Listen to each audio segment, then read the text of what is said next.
Muy bien, hola a todos, bienvenidos al canal. Yo soy Santiago Acosta, médico de la Universidad del Rosario, y el día vamos a hablar de las recomendaciones nuevas de la guía de EPOC de la Gold 2022. Puntualmente hablaremos de estos 10 puntos, que son los 10 puntos que nos dice la guía que son nuevos en esta edición puntual, y como siempre encontrarán estampillas de tiempo en cada sección del video en caso que quieran revisar algo en particular. Vamos a comenzar con la primera recomendación nueva, que son unas nuevas categorías de EPOC.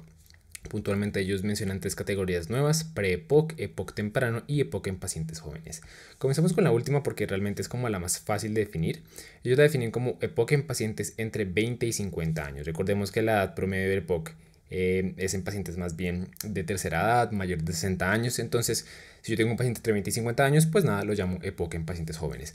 No es que a estos pacientes yo les haga algo distinto, y es más, en estas 3 categorías no es que yo haga un diagnóstico, enfoque, manejo distinto en ninguno de estos pacientes. Es más como para aclarar que son un subgrupo de pacientes distintos que potencialmente se podrían beneficiar de otras intervenciones, para que se haga más investigación en estos aspectos, para ver qué más se le puede ofrecer a estos subgrupos de pacientes. Pero por ahora, las recomendaciones de estos 3 grupos de pacientes son las mismas que las de cualquier otro paciente. Pre-EPOC y EPOC temprano hablan de estadios previos a la enfermedad como nosotros la conocemos. Entonces comencemos con el paciente con EPOC temprano. El paciente con EPOC temprano, que ojo, ellos aclaran desde el principio que no lo deberíamos confundir con el paciente que tiene EPOC leve. EPOC leve nosotros lo definimos ya sea de manera espirométrica o funcional con de acuerdo a la clasificación GOLD de la FEV1, o a través de la escala ABCDE, que habla de los síntomas y la exacerbación. Entonces, esto no es, no es que uno tenga que confundir EPOC temprano con algunas categorías, sino que EPOC temprano ellos lo definen tal cual como la presencia de los mecanismos biológicos. Es decir, yo tengo exposición al factor de riesgo, eso genera una serie de mecanismos biológicos: destrucción de los alvéolos, congestión de los bronquios, que están teniendo lugar. Sin embargo, no han llevado todavía a la presencia de síntomas clínicos. Eso yo todavía no lo observo, la presencia de síntomas clínicos. Sin embargo, esto es básicamente cuestión de tiempo, ya que el mecanismo biológico que me llega aquí sí está en lugar. Entonces ese viene siendo como nuestro primer paciente nuevo, como nuestra categoría. EPOC temprano, de nuevo, no es que a estos pacientes se les haga algo, simplemente existe para ver si se le puede, para investigar más al respecto. Y la última categoría es el paciente con pre-EPOC, que ellos lo definen tal cual como la presencia de síntomas respiratorios. Entonces, estos pacientes sí son sintomáticos, sin embargo no tienen anormalidades ni estructurales ni funcionales, ni, lo más importante, lo que realmente le da la característica a EPOC, la limitación del flujo aéreo. Entonces, pacientes con síntomas pero que no cumplen un diagnóstico espirométrico ni anatómico de ninguna otra clase, ¿listo? Pero que pueden llegar a desarrollar EPOC sobre el tiempo. De nuevo, categorías medio abstractas, un poco como esotéricas. Todavía no se les hace a ninguna de ellas distintas. El EPOC en jóvenes se maneja como cualquier otro EPOC. Los pre-EPOC y EPOC temprano todavía no tienen manejo ni diagnóstico, entonces no se les hace nada. Pero pues es para que lo tengan aquí en mente. Lo siguiente como la siguiente recomendación nueva, habla del DLCO, o la prueba de difusión de monóxido de carbono en pacientes con EPOC. Esto en realidad ya lo cubrimos en nuestro video como detallado sobre la guía GOLD 2022. El punto a llevarse claro aquí es que en pacientes que yo tengo ya EPOC diagnosticado, pero que tienen una discordancia entre el nivel de síntomas, tienen muchísima disnea proporcional o que es desproporcional al nivel de limitación de flujo aéreo. Por ejemplo, no sé, un paciente con síntomas severos, un CAT mayor de 20, pero que tiene una obstrucción de un FEV1 en 70%, 80%, no cuadra la cosa ahí. Entonces ahí yo podría considerar hacer una prueba de difusión de monóxido de carbono. De nuevo, esto no necesariamente sería la primera prueba que uno haría. Uno antes de esto comenzaría con pruebas diagnósticas de imágenes, como una radiografía o un TAC de tórax, y después uno ya podría comenzar a considerar el DLCO. Esto no es como una receta de cocina que disproporcional pide un DLCO, no, pero pues ellos sí dicen que se podría llegar a hacer. Las siguientes pedazos de recomendaciones en realidad hablan de que son las mismas recomendaciones de siempre, no se cambian.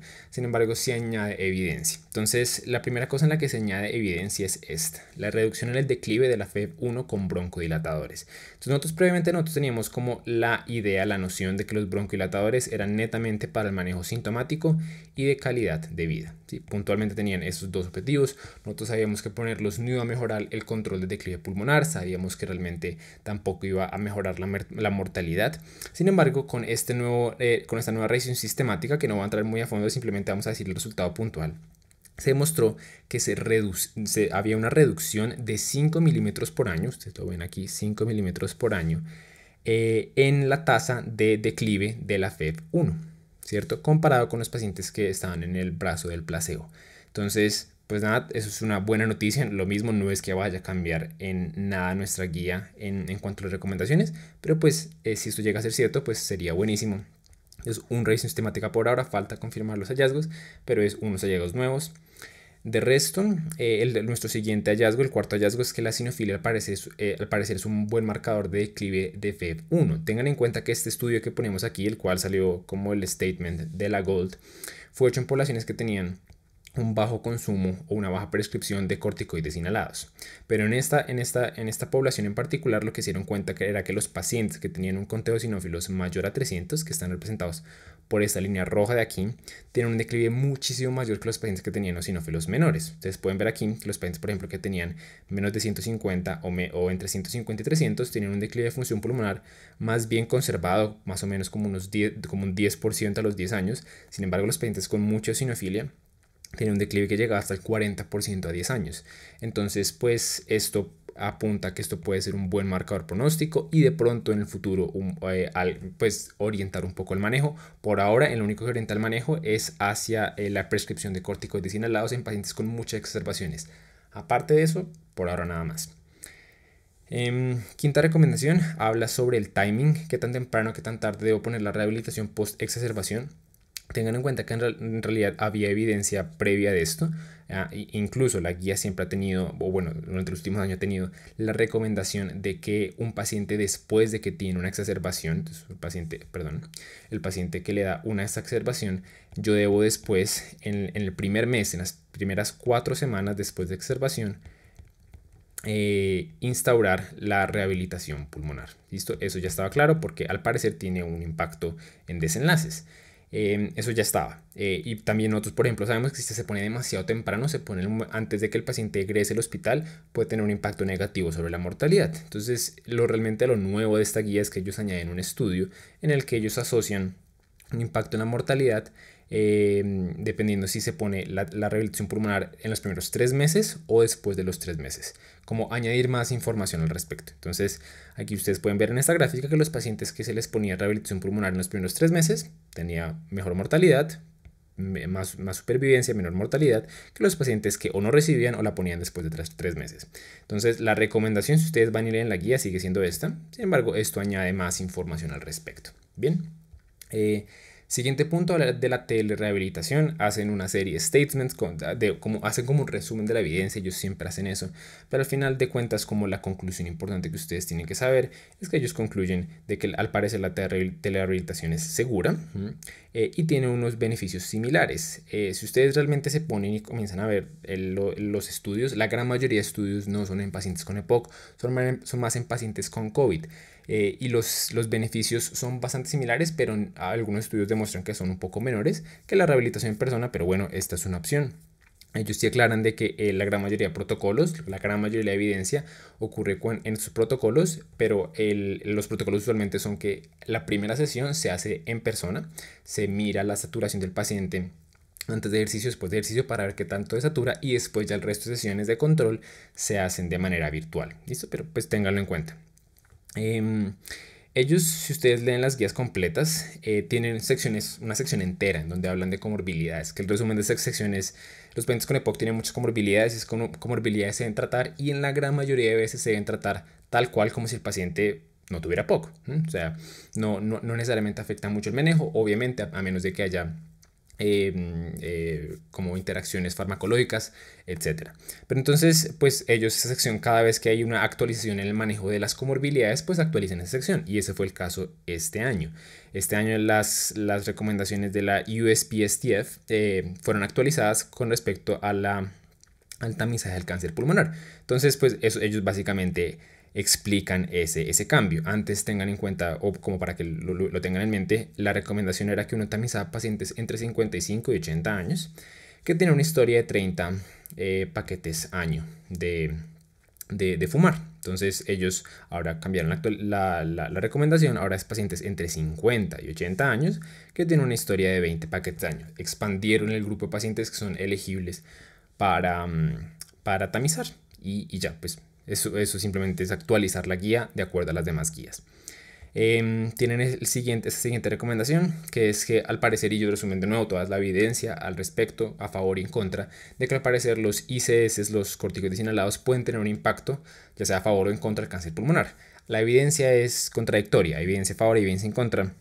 Al final de cuentas, si ustedes leen este párrafo de aquí, la GOLD dice que con la evidencia actual pues no es muy confiable. Entonces, por ahora, lo que se cree es que no hay un impacto ni a favor ni en contra del uso de corticoides en el cáncer pulmonar.